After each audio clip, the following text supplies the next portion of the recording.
family was seated around my dinner table like it was their own, eating, laughing, living it up without a care to be had.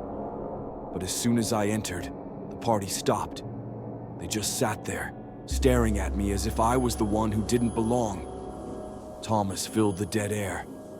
"Abigail, there you are," he said, wiping his mouth with a red kerchief that matched his shirt. "You were going to share with us what happened in the basement, yes? Keep playing along, Eve. Don't escalate. Wait for help to show up." Why did they all look so calm? I was looking for tools and got lost in the dark, I said. It reminded me of an old memory, a scary one, and I let my imagination get the better of me. But I'm okay now. It was all in my head. Thomas gave a slight nod. "Good work." The kids nodded too, but Paige, she just stared at me, eyes narrowing. A sharp gust of wind slammed against the windows. The house lights flickered. The family jumped. Thomas looked outside, shaking his head. "These storms get worse every year," he said. "Hopefully the power holds out." He motioned for me to take a seat. Hesitating, I stepped forward, pulled back an empty chair, and sat. Paige wrapped her fingers around the handle of a serrated steak knife. "Your auntie is going to be moving out soon, kids," she said, cutting into her steak, blood oozing from the veins of the dead meat. Jenny, the hide-and-seeker, just sat there, watching me. Only now, her previous gloom was gone. She looked content, cheerful almost. I stared back, searching for cracks in the performance, but there were none. "Abby," Thomas chimed. I looked up. He blinked at me, expecting an answer to a question I didn't even hear. "You were going to explain your reasoning," he prodded, "for moving out." "Oh." I cleared my throat. I just think it's time for me to be on my own. Feels like the right time." The kids nodded in unison. "Well, you sure will be missed," said Thomas. "But I think we can all agree it's time for a change." I managed to fake another smile. Didn't know how many more I had left in me. "So," said Thomas, turning towards his daughter, "how was school today?" Jenny smiled, sheepish. I don't know." "Wow, you don't know. That's a first," Thomas replied playfully. Jenny gave a little shrug and smiled wider. Thomas leaned forward. "You gotta tell me one thing that happened," he said. "Just one thing, that's all I ask." "What is this?" "Stay calm, Eve. He's just messing with you." Jenny laughed a bit. "Okay, there was this dog in class today." "Dog," said Thomas. "What's a dog doing in a school?" It was a seeing eye dog." She squirmed in her seat, shy. Thomas sprinkled salt onto his steak. "A seeing eye dog. What's that?" "It's a dog that... It helps blind people walking around," Jenny beamed. "Wow, a professional dog. What's that?" Thomas raised an eyebrow. "Professional?" "Mm-hmm. It's when you get paid for your work." "Oh, I don't think the dog gets paid." "Well, he should." "Maybe with treats," said Jenny, sincere. Thomas chuckled and glanced over at me the way a proud parent does, his eyes filled with, "Isn't she cute?" For a moment, I almost forgot everything else that was going on, like it was just a typical family dinner. But then, "What about your friend in the city?" asked Paige, killing the mirage, right on cue. I snapped back into the fucked up present. "What?" She gulped down another mouthful of steak. "Your friend in the city, does she still have that spare room?" I shook my head, not sure how to respond. Paige sighed. "Your friend Charlie." My stomach twisted. "Oh, I don't know if she still lives there," I replied, continuing to play along, barely. Said Thomas, dousing his mashed potatoes with gravy. "We'll figure something out. Don't feel rushed. We can always stay longer if needed. 1 week is just ideal for us." Paige shot him a disapproving look. "Wow, a whole week. to move out of my own house. Thanks, Thomas. Very generous, I said, sounding a little more sarcastic than intended. Paige huffed and rose from the table. She strode to the cupboard and grabbed a bottle of Charlie's favorite red wine. Perusing for an extra moment, she grabbed the corkscrew. Eyes locked onto mine, she sat back down, twisted the corkscrew into the wine cork, and another ruthless blast of wind pushed through the house. The lights flickered on and off until darkness. Power outage. If not for the orange glow of the living room fireplace, it would have been pitch dark. Thomas let out an exasperated sigh. Great, I'll get the candles. Pushing up from the table, he stepped out of the kitchen. It is now my chance. What do I do? The front door is locked. The windows are barred. Abigail, Queen of the Ants, is down in the basement. Ugh, I couldn't even hear myself think. Paige kept cranking on that corkscrew, staring at me the whole time. She had to be doing it on purpose now. Then, finally, she popped out the cork and poured until her glass was nearly full.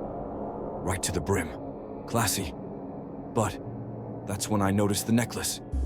Around Paige's neck, Charlie's necklace. I checked my back pocket. Empty. A flood of emotions followed. Grief, fear, confusion, rage. It started in my temples, pushed to my hands, my feet, every single part of me like an uncontrollable wildfire.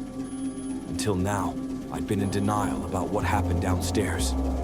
Charlie wasn't hiding. Charlie wasn't being held captive. Charlie was dead. She must be.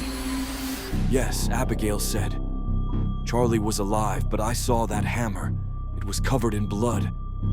And now, Paige fucking Foster was wearing Charlie's locket like it was her own. Where'd you find that? I said, almost blurting it out. Said Paige, slowly looking towards me, sipping from her wine. The necklace, I said. Where'd you find it? Oh, just a store. I rose to a stand. The kids tensed up, wary. Paige stared at me, confused. I moved closer. Wait, what was I doing here? What was my plan? Abigail, said Paige, nervous. She kept blathering on, but I wasn't there anymore. I was in the past. Memories were playing out in my head. Those strange little moments that stand out more and more as time goes on. The way Charlie snorted when she laughed sometimes, then laughed even harder out of embarrassment. The way her face lit up every time she saw a dog stick its head out a car window. The way she wrapped her arms around me from behind and nuzzled her chin up to my neck as we fell asleep. All these memories played out in my head like they were happening right now. And then, before I even knew what I was doing, I'd grabbed Paige with one hand and the corkscrew with the other. Arms gripped around her, I pulled back, and her chair fell to the floor with a crash. Time slowed to a near stop. As I held the corkscrew to the side of her throat, her children screamed. The fireplace crackled. The wind outside howled. Paige, she was silent. For the first time in her life, she didn't have a fucking thing to say. Not one word. Only quick, terrified little breaths. Music. Whoa, now, said Thomas, treading into the dining room, cell phone in hand. I spun Paige around to face him. Where is Charlie? I snapped. Kids, go to your rooms. Lock the doors, he said. But they didn't respond. They just sat there, paralyzed. Now, he boomed. They scrambled out of the kitchen. Abigail, he spoke as calmly as possible. You have to let her go. What the fuck happened to Charlie? He took a deep breath, exhaled. She's living in the city now. You told us yourself. Abby, you... Thomas, stop. My name isn't Abby. I'm fucking done with this. Just tell me where Charlie is right now, or... Thomas, please. Paige's voice quivered. Petrified. Paige, don't worry. She's not going to do anything. Abby, listen to me. Charlie is okay. We can call her right now. She can explain everything and... Abby, this isn't you. The medications. I know you've been missing your doses. That's what's happening here. Your mind is going through withdrawal, playing tricks on you. Your sponsor, they're on the way right now. They're going to help you and... He held up his phone. Look, I just called them and...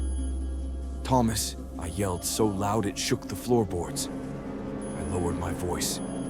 Thomas, I need you to listen to me. Listen carefully. If you don't tell me where Charlie is, something really, really bad is going to happen. Paige winced as the corkscrew pricked against her skin. Thomas, just tell her. She quivered again, riddled with fear. Thomas took another small step forward. Abby, listen to me. I need you to ground yourself. Focus on your senses. Focus on... Wait, how did he know about that? Focus on... Sight. Paige's blonde hair. Thomas's dumbstruck face. The glow of the fireplace. Sound. Heart thumping. Panicked breath. Howling wind. Smell. Red wine. Blood. Desperation. Touch.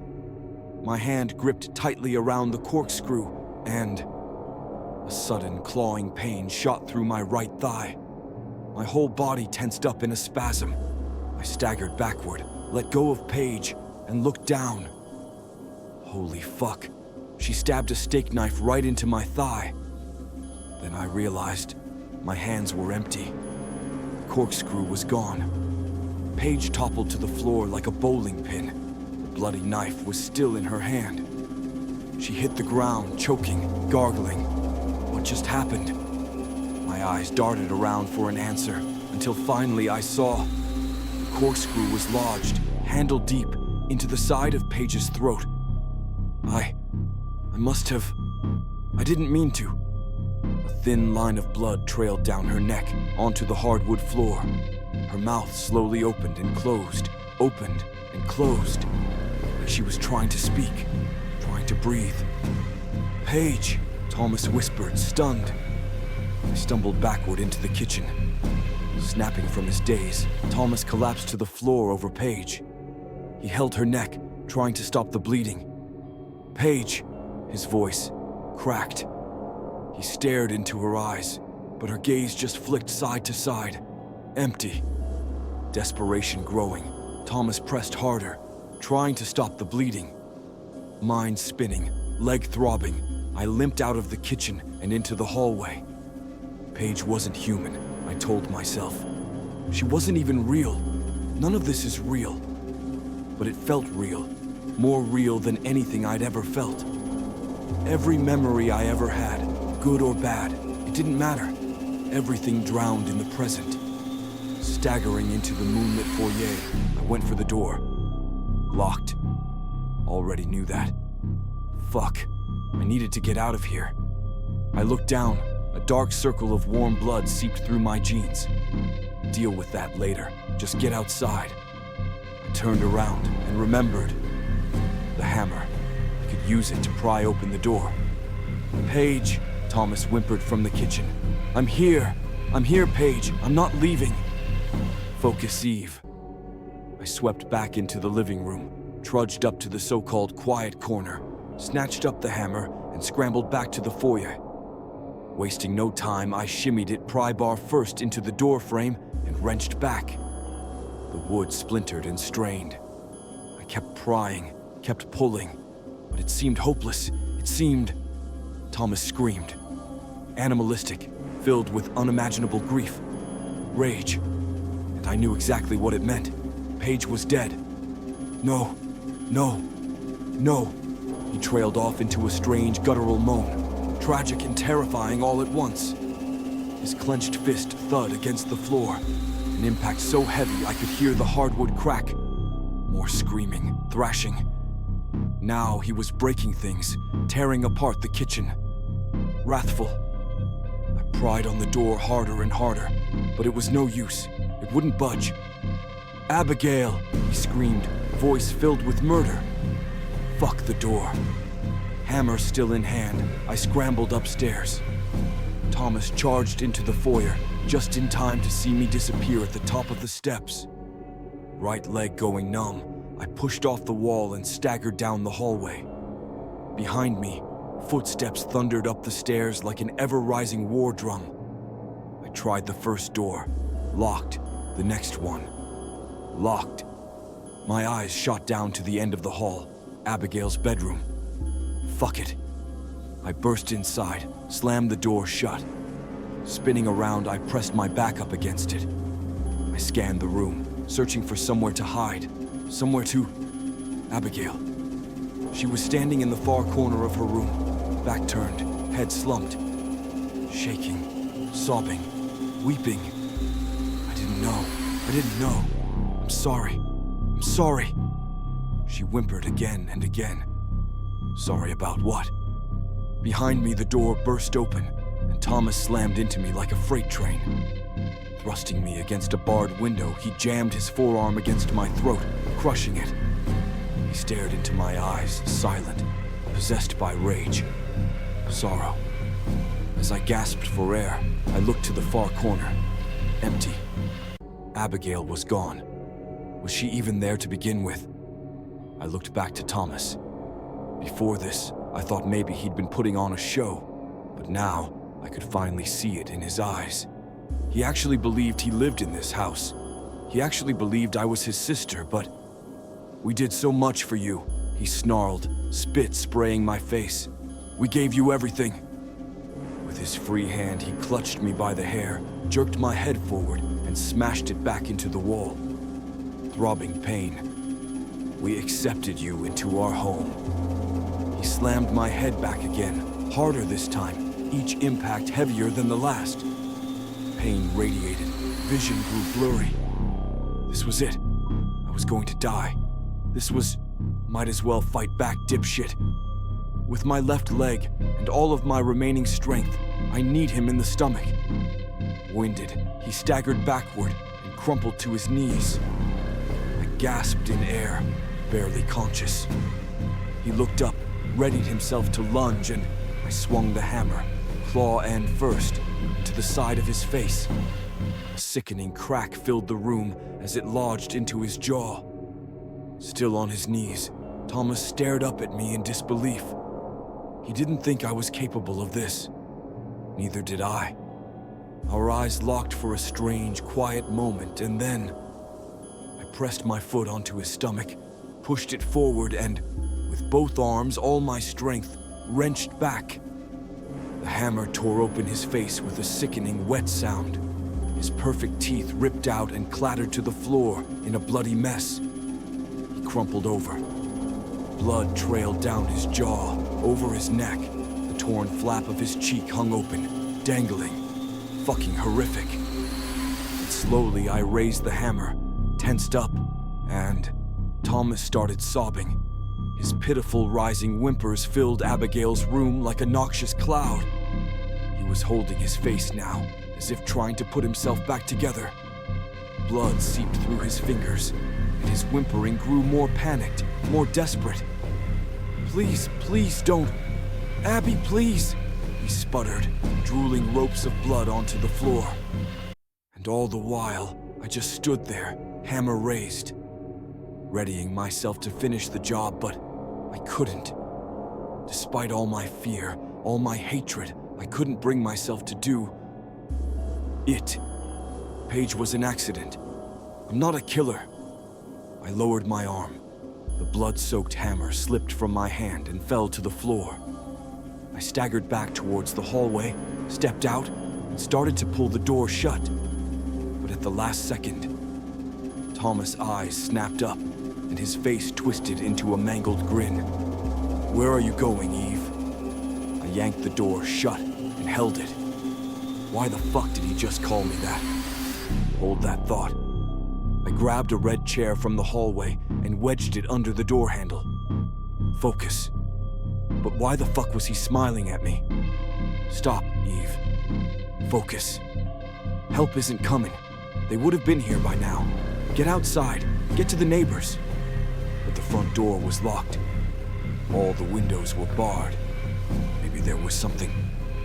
The attic. The porthole window. There's no way that's barred. Just get up there, onto the roof, find a way down. Jump in a snowbank if you have to. I yanked down the attic staircase and climbed. Wincing pain throbbed with every step. All the while, not a peep from Abigail's bedroom. Not a bang on the door, not a whimper, not even a footstep. Only silence, terrifying silence. Hoisting myself up, I ran down the narrow hallway. Ignore the pain, keep moving. Lightheaded, I stumbled into the corner room, to the porthole window and pushed it open. I shimmied myself up and through. A tight fit, wriggling my way out. A hand clutched around my ankle and yanked me back inside. I slammed into the splinter-ridden floor, chin first, and spun around just in time to see the moonlight glisten off Thomas's torn open face. How did he get up here so quickly? He lunged onto me, wrapped his hands around my throat, and started to squeeze. "We built this house," he boomed like a mad apostle, slobbering blood onto my face. I reached up, grabbed his wrists, tried to pull them away, but it was no use. He squeezed tighter. A lump formed in my throat, like an ever-expanding cyst. I couldn't breathe. I was fading.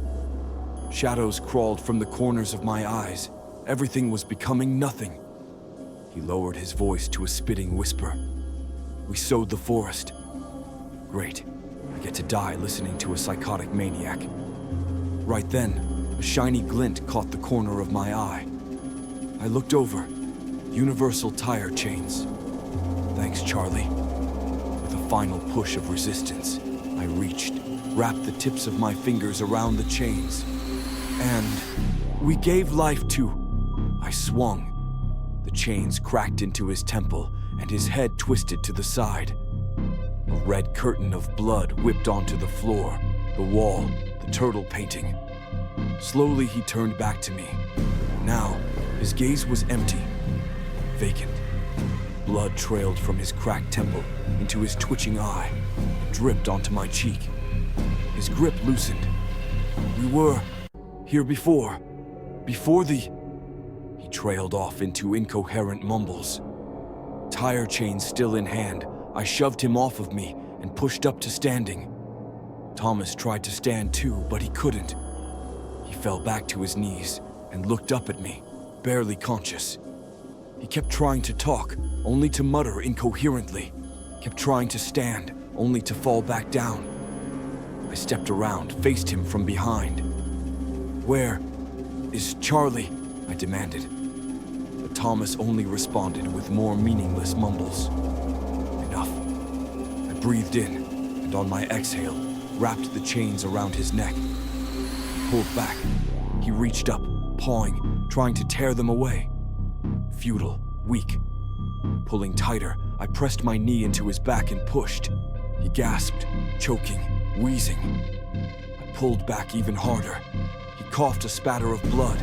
His efforts to fight were fading with each passing second, until, finally... "Stop!" I looked up. In the doorway, eyes wide with terror, stood Charlie. I froze in shock, released Thomas, and staggered back. He fell forward, gasping for breath, barely alive. "Charlie," I whispered. But Charlie was looking down, absorbing the sight of a devastated Thomas. Then, she looked up at me. Questions shuffled through my head so rapidly I couldn't even speak. What about her phone in the basement? How was she okay? How was she alive? All the while, Charlie didn't say a word. She just stood there, eyes filled with growing fear. But she wasn't scared of Thomas. She was scared of me. "Charlie, wait," I finally managed. Lowering the chains, I took a step forward, but she stepped back, eyes flicking down to the blood-slicked weapon in my hand. I dropped the chains and took another step. Charlie kept backing away, shaking her head, on the verge of tears. Devastated. Downstairs, the front door burst open. Heavy footsteps clambered through the foyer, up the stairs. Sirens. "Charlie, I can explain. I stammered, voice cracking. She looked into my eyes one last time, then turned away, disappearing down the hallway. "She's up here," said Charlie. Wait! I stepped over Thomas, into the hallway, and 2 police officers grabbed me by the arms, shoved me into the wall face first. Pink insulation sliced my skin like paper cuts. They clasped handcuffs around my wrists and yanked me back. I didn't fight. I didn't even speak. I just stared ahead blankly as they tugged me through the attic. Now, from exhaustion and blood loss, I was slipping in and out of consciousness. As they dragged me down the upstairs hallway, a few paramedics rushed into the attic. My gaze drifted across the wall. The dumbwaiter chute was once again covered up, as if it were never even there to begin with. They pulled me around a corner. My eyes landed on a cracked bedroom door. From behind it, Jenny peered out, face filled with inconsolable dread. They pulled me down the stairs, into the foyer, towards the front door. Just as they pulled me outside, I looked back and saw a painting. On the foyer wall, a painting of the house, covering up the jagged hole. Thomas's family was in it. Him, Paige, and the 3 kids. All of them standing out front, happy, smiling. But behind them, peering out through the porthole window, a hazy, solitary figure, eternally trapped. Outside, the storm was over now.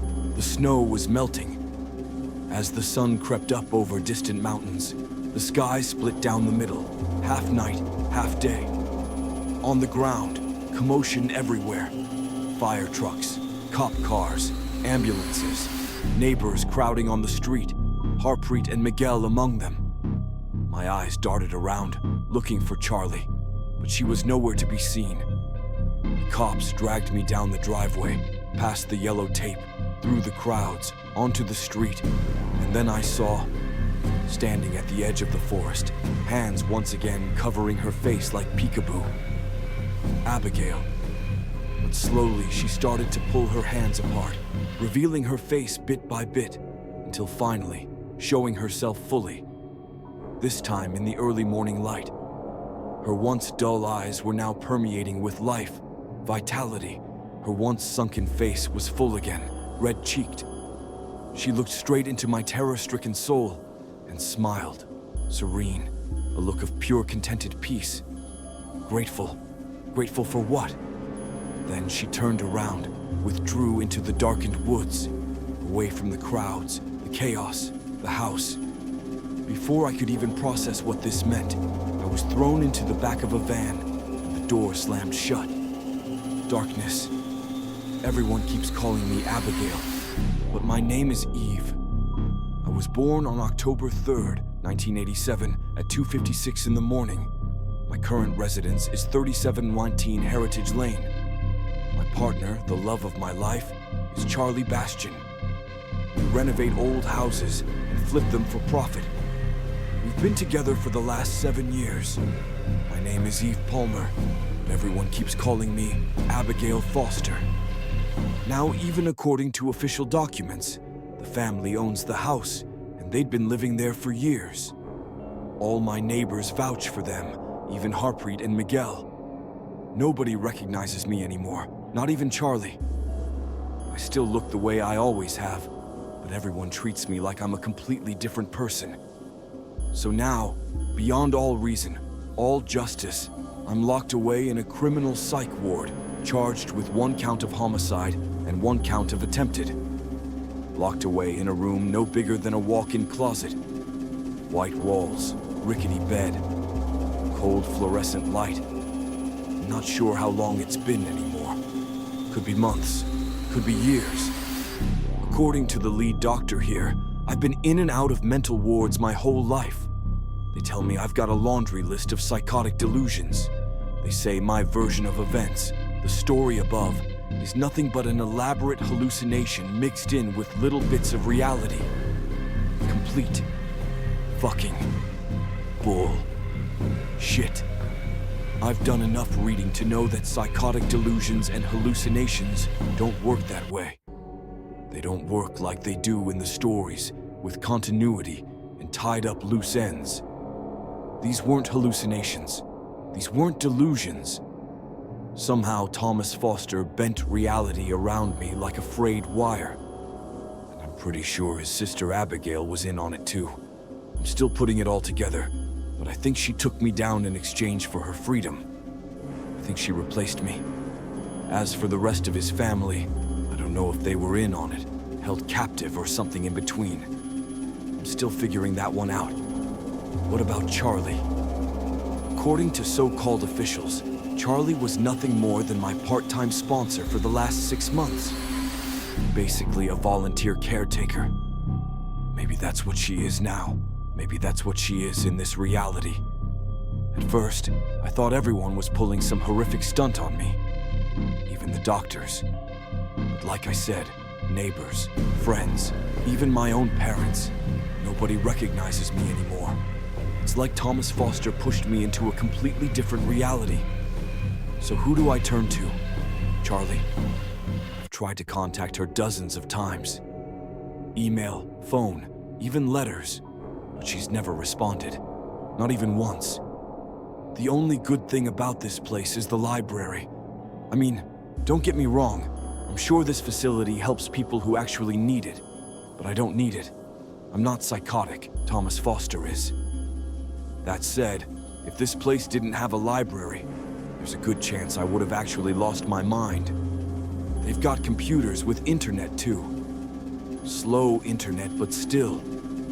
That's where I've been doing my research, writing the real version of events, putting together my case. I still have Abigail's journal too, so I'm threading together pieces from that. Figuring out what Thomas is, how to stop him. I'm not going to share everything until my case is airtight. But you just wait. Soon enough, the whole world will know what Thomas Foster did to me. Either way, I don't care if you believe me or not. Even if I had all the evidence in the world, it wouldn't matter to some of you. I just need to convince the few people I still care about first. Then, I'll worry about everyone else. But despite all this, I feel hopeful.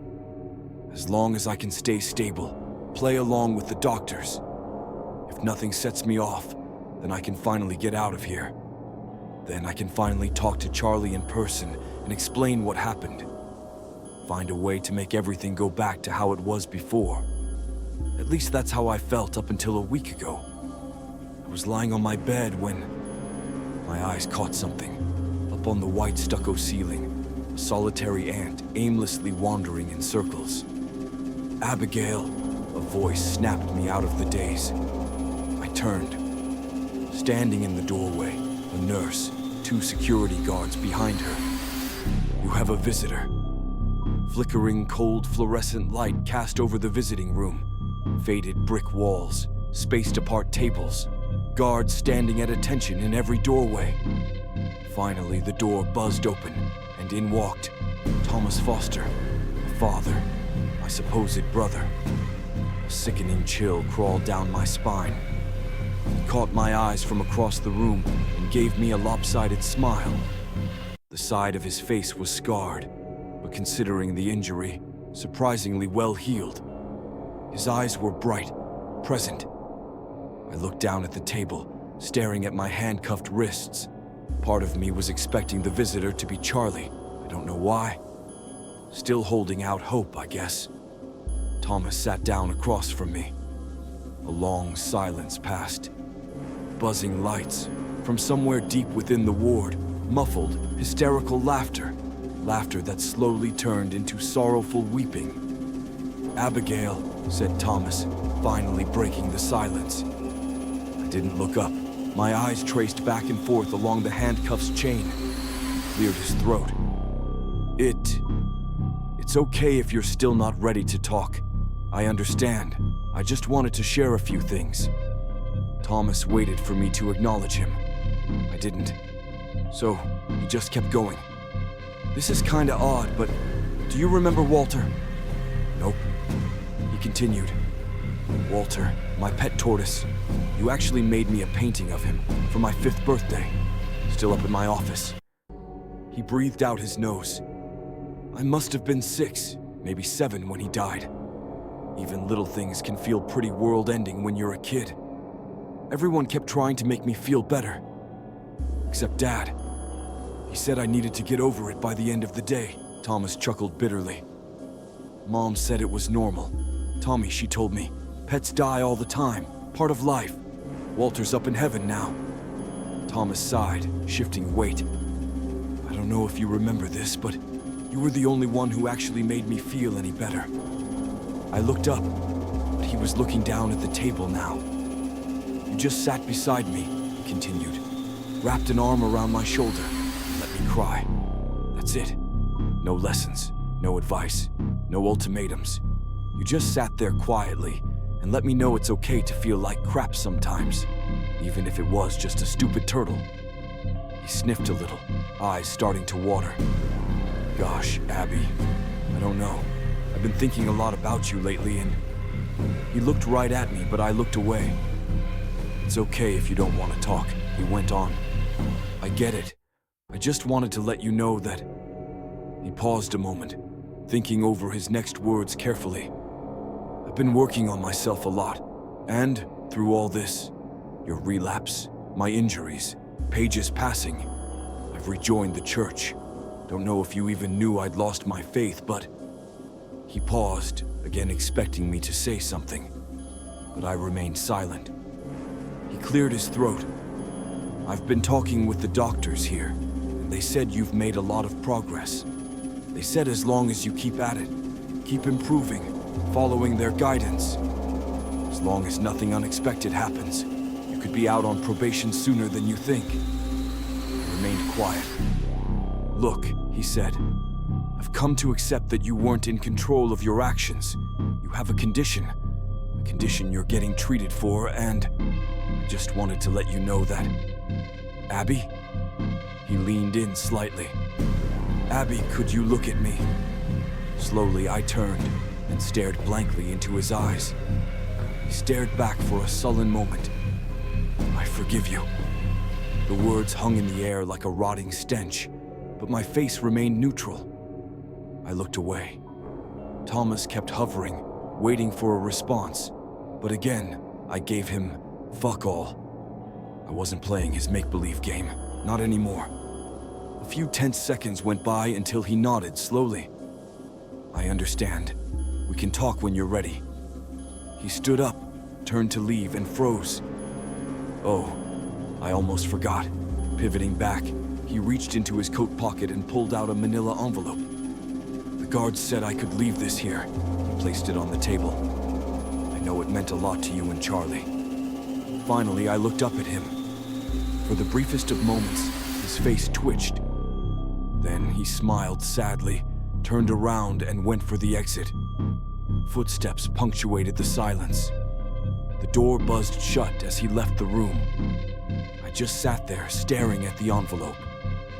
I already knew what was inside, but I couldn't bring myself to look.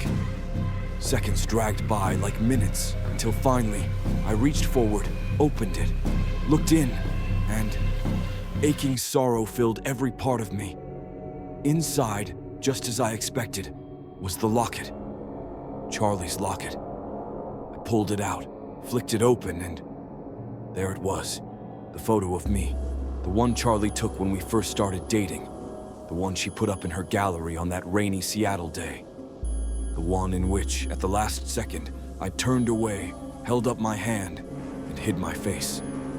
The only known photo of Eve Palmer.